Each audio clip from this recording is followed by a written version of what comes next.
Firstly, there is a conflict between the West and Russia, which has turned out to be a major war. Conflict is not due to some breakaway region fighting with another group or internal civil war. It's a contest between the West and Russia. But in this instance, Russians were insisting that NATO should not come in. Ukraine should not be a member of NATO, and the missiles should not be there next to their boundary. President Biden decided that he'll take on Russia and China both. It's an invasion. That US went into Iraq without the UN sanction because they thought Iraq was a threat to them. But Ukraine and Taiwan can't be compared. I don't know from where the Ukraine president got this idea. West has backed him with words that America can't impose sanctions on Iran for trading with Russia. They can't surround Kyiv, that's the big setback for them. And being an actor, he enjoys acting to the world. Shows that the West is now restricted. They haven't got the power they have earlier. They are looking after the Ukrainians and the Russians, and some of them are not even charging them for the meals. It is not Asia's problem. If you want anything, you must consult Asia. They didn't ask. Biggest crisis that engulfed the entire world soon after COVID-19 struck. You would agree with me if I tell you that it is the war between Ukraine and Russia. Although it seems like it's a dispute between just two single countries, we all know that the impact it has on the other countries as well. To get an in-depth idea about what this crisis is and how it began and how it will have impact on the other parts of the world, we have with us a prominent political leader in Sri Lanka who's well known to be thorough with international affairs as well.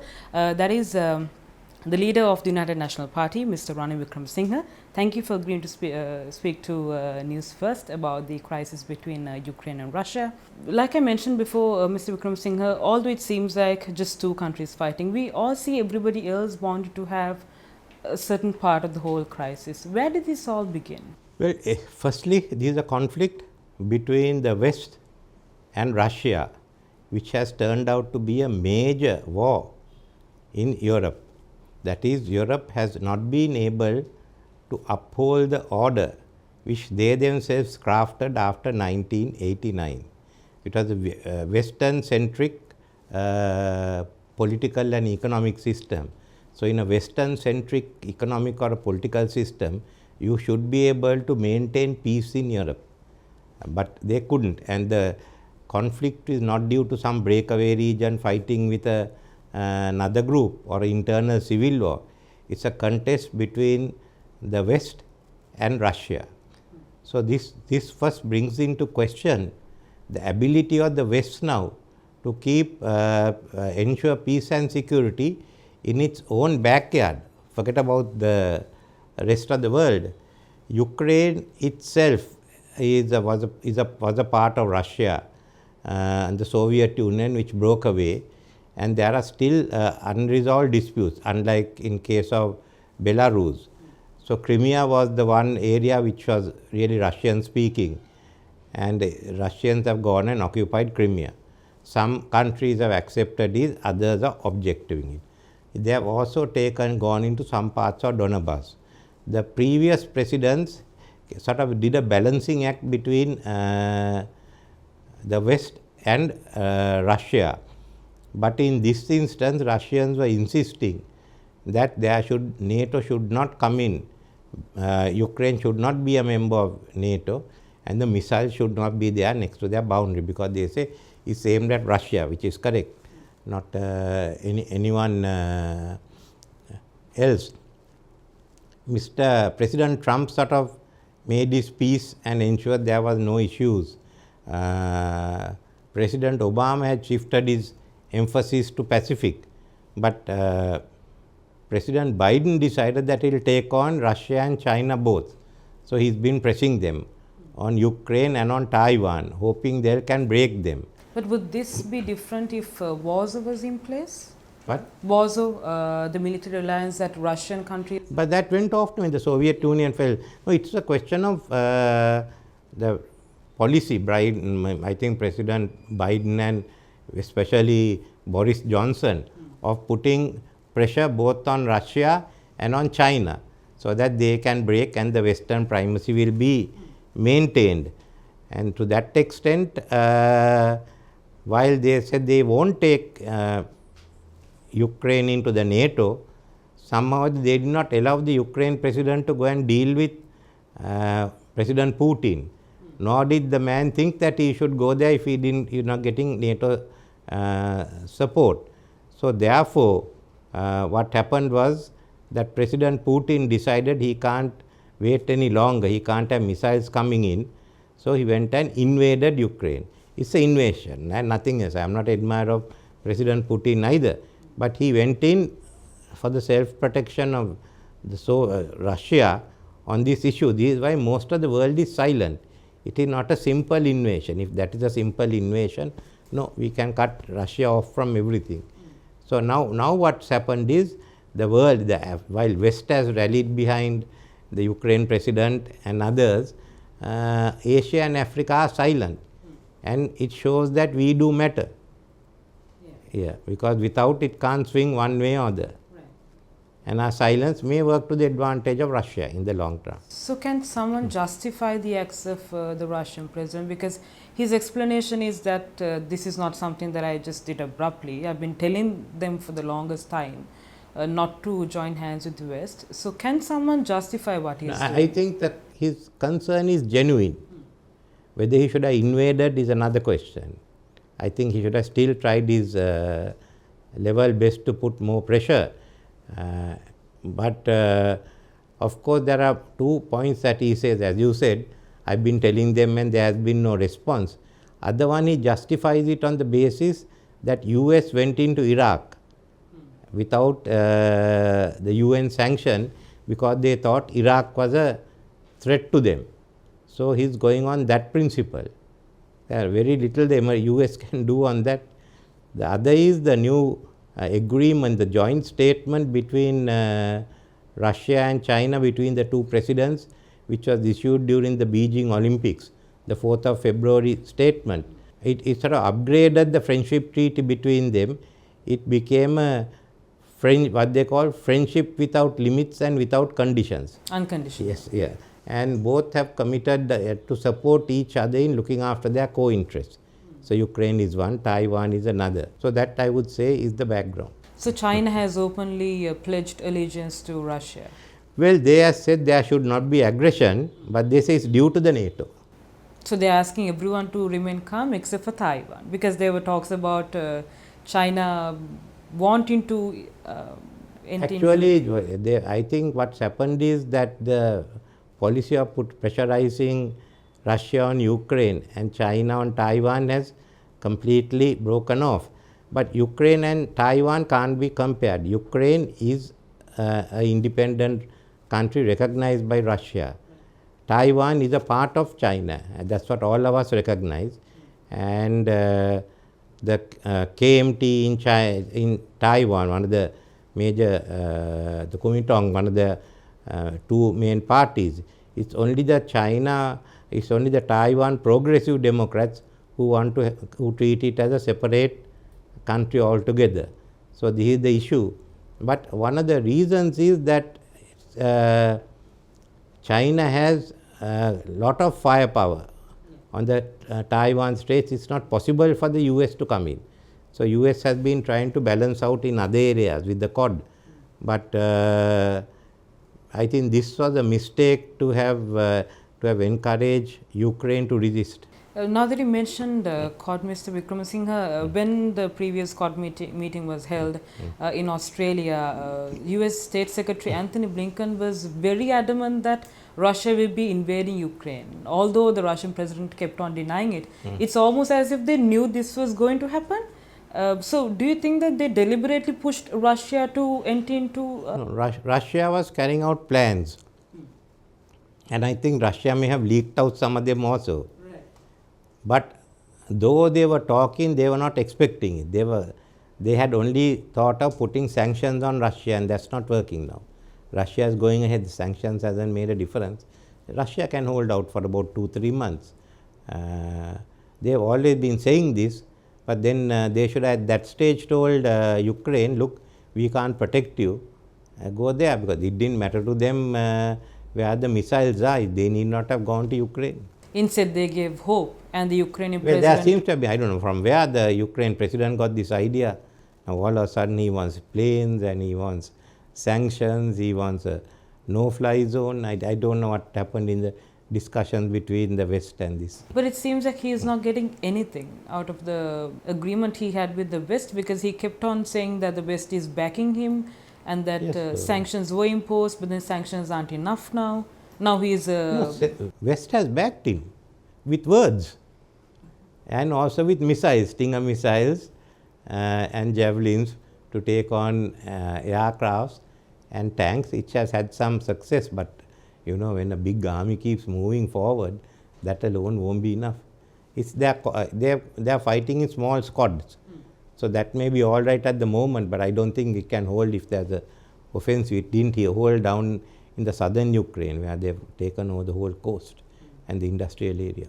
Now, Russia is saying that the sanctions imposed on them don't really matter. But in reality, the economy is on the verge of collapsing. I won't say it's the verge of collapsing. It hurts, it does matter, but it won't collapse, because they plan to go on for a month or two, and they'll have China supporting them. Then Iran is also a place from which they get goods. And if you look at the nuclear agreement with Iran, the Russians have been trading with Iran. So they insisted that if the joint nuclear cooperation agreement is to go through, that America can't impose sanctions on Iran for trading with Russia. I think now the Americans have agreed to that. So, because they want this, they want the joint nuclear agreement, and Russia at that time put its foot down. So anyway, there have been enough openings. Once it's so, India will trade, most of Asia will trade. so I know it will be difficult for them, but they've gone through the 89 collapse and 98. I don't think this will be as bad as that. Though some of the Western countries have pulled out, there's always others to fill it up. No? The Western motor car companies went out. It's a good market for the Chinese, and the Indians and the Malaysians. Like that, there are many gaps that can be filled. Even these department stores that have moved out, okay, others can go in. So at one point, the idea was that Russian president was alone, while everyone else was with the Ukrainian president. But now the tables have turned. No, actually the West is there, not the rest. Others were nowhere. As far as he is concerned, he is happy with that, as long as everyone is silent and doesn't condemn him. In the West, a very strong line is being taken by President Biden and Prime Minister Johnson. But you can see the French are not so hard, and even Germans are cooling down. But Germany increased its defense budget. That had nothing else to. Germany has run down its armed forces. I would say that some of our infantry units are better armed than the Germans, and certainly our commandos and the special task force and is certainly above what the Germans can offer in that field. That Indian army is much better equipped than the German army, or for that matter the Pakistan army. They have not been spending, they are using the money for welfare. So when this happened, there have been a lot of disagreement between the two. Germany put it up for 2%. Now Americans can't blame the Germans, and Americans will have to stay in Germany. In the meantime, with this they have to develop their armed forces. But because they put 2%, they won't spend 2% now. But they have to. Their tanks are outdated. There are many units haven't even got the full armaments that they should have. Any French, British, anyone is much better armed than them. So for how long do you think that the Russian president can drag this on for? He can hold it out for 2 months, 3 months. 2 months? That's a long time. I don't know how long it will take, but it can't be over in a week. If you look at it, US took 1 month to take over Baghdad when they invaded Iraq. The British also required about 5 weeks to take over Falkland, go to Stanley. Indians took Dhaka over within 2 weeks, but that is because for 5 months before that, the Bangladeshi Liberation Forces had been fighting the Pakistan armed forces. They had cleared a lot of it, and then the Indians could go through it. So what does it mean that Russia is taking a considerable long time to? It's not. It's only 1 week in my this thing. I listened to a lot of the analysis by, I've been listening to some by the Indians and people like the French. They also it's going to take longer time. They may be trying to reduce the civilian casualties. If they can't surround Kyiv, that's the big setback for them. But still they'll be sitting tight in half of Ukraine. Do you think they're making progress now, Russia? I think they are making progress. But they As still. the cries of help become more urgent, it means Russians are, because if they are doing as well as they claim that they have killed 10,000 Russians, brought down about 25 planes and all, they are no need to ask for anything. No? But Ukrainian president was quite confident. He is not. I think they are gradually getting pushed out. They can't.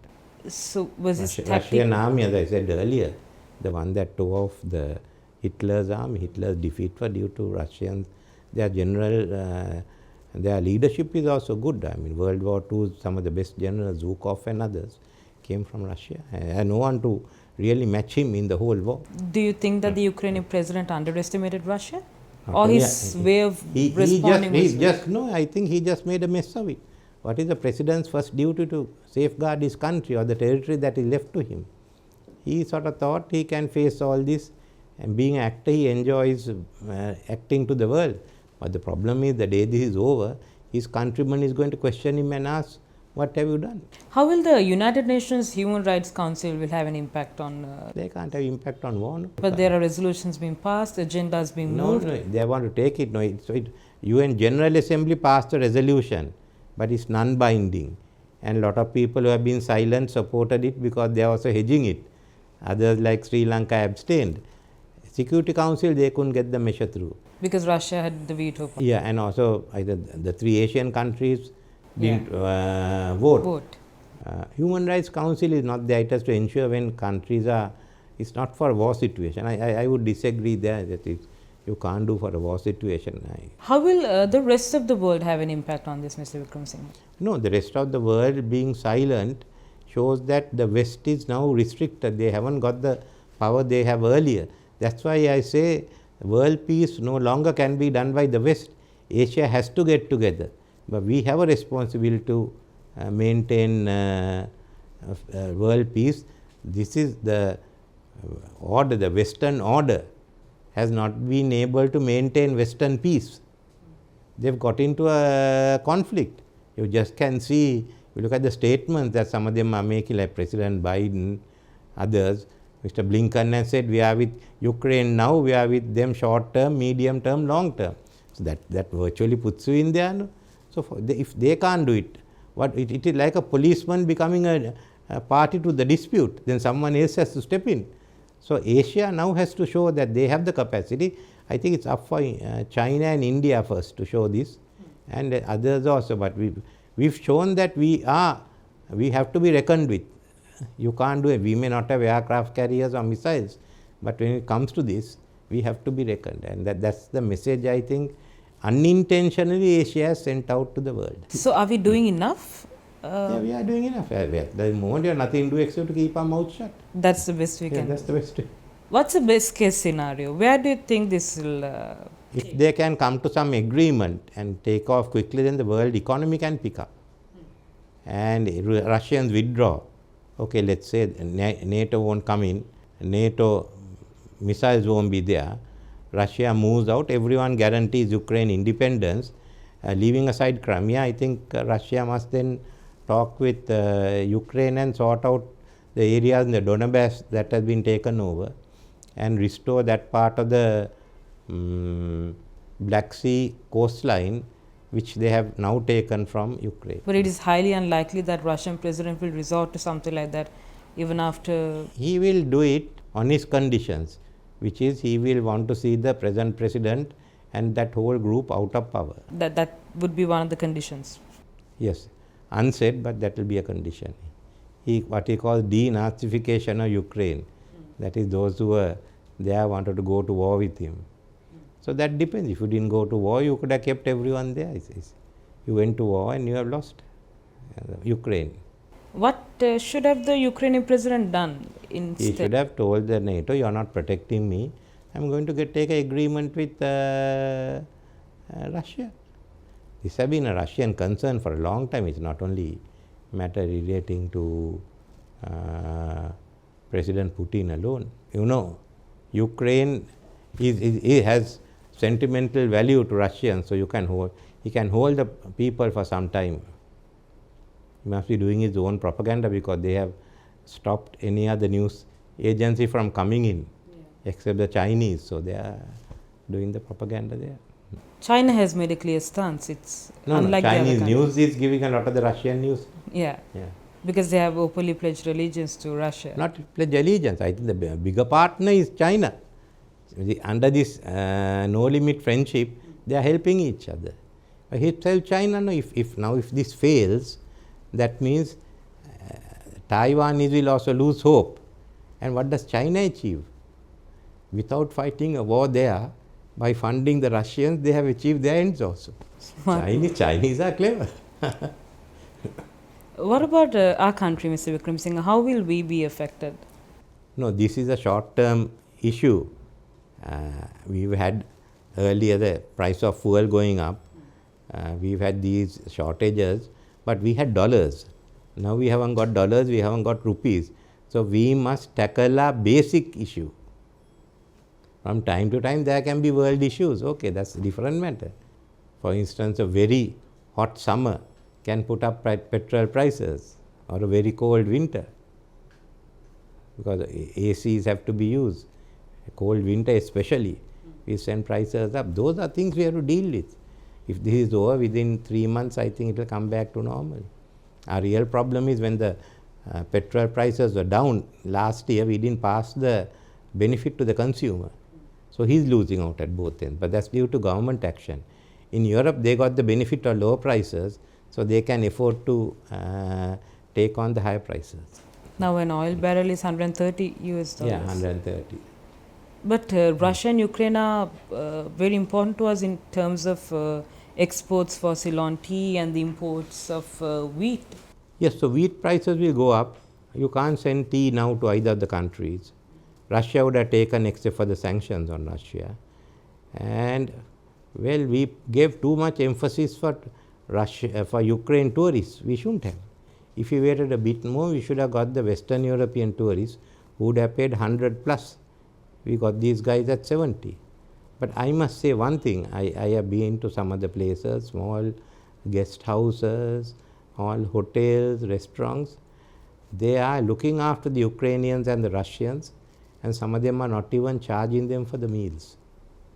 That's one thing good about Sri Lankan people in the tourist trade. They said we look after them till they can go back. But the cost is high now in maintaining them. Well, they said this, it's a question of food, they have no problem, and it's rooms, well, they say, long as the rooms are not wanted, they'll find some way. But I think that's the part of Sri Lankan hospitality, and it's good. In the long term, we must then try to get high-paying Russian tourists in. High-paying Ukrainian tourists will be difficult to get for some time, or low-paying because the damage done. But it's a good thing that we should advertise there. Are you satisfied with the way that we maintain our foreign policy in terms of this whole conflict? Now, as far as this conflict is concerned, we have not opened our mouth. The best is not to open our mouths. What will happen if you do? We'll say no, why do you want to take sides? Because no one in Asia is taking sides, no? India, Bangladesh, the whole South Asia has taken one line. We there. So how do we tactfully play this game for our benefit? So we are like Indians and Pakistanis and Bangladeshis keeping our mouths shut. But Pakistan was recently... They went there, but otherwise Mr. Modi, Prime Minister Modi also spoke to Prime Minister Putin and all. Just nothing, you haven't got to do anything. This is not our problem, you sort it out. And this is not Asia's problem. If you want anything, you must consult Asia. They didn't ask us. They didn't ask the Asian countries what to do. We are no longer going to toe that line. It's a world peace. We should have been asked, and we were not asked. But we approached Russia for a currency swap to purchase oil. Yes, that's before the war. So it won't have an impact on the relationship we have with them or the situation there? No, if you buy in rubles, you may be able to do it, but at the moment we shouldn't do it till these sanction issues are over. So you can use the rubles and buy oil if they are willing. What is the ideal way to tackle this issue, Mr. Wickremesinghe? Which one? Sri Lanka issue, Ukraine issue, Russia issue. Sri Lanka in tackling all these issues. Sri especially Lanka with has the to challenges look we at have. its economic problems and sort it out. There are no other way. There are no other way in it. A solution to the economic problem will solve all the problems we have. No, first, before anything, you must have electricity, you must have fuel, you must have food, you must have jobs. You must have, for that you must have dollars and rupees. Stable rupee and dollars. Speaking of the economy, how will floating the rupee help solve the issue? You will have to float the rupee, but you have to do it in the correct way, and that alone is not enough.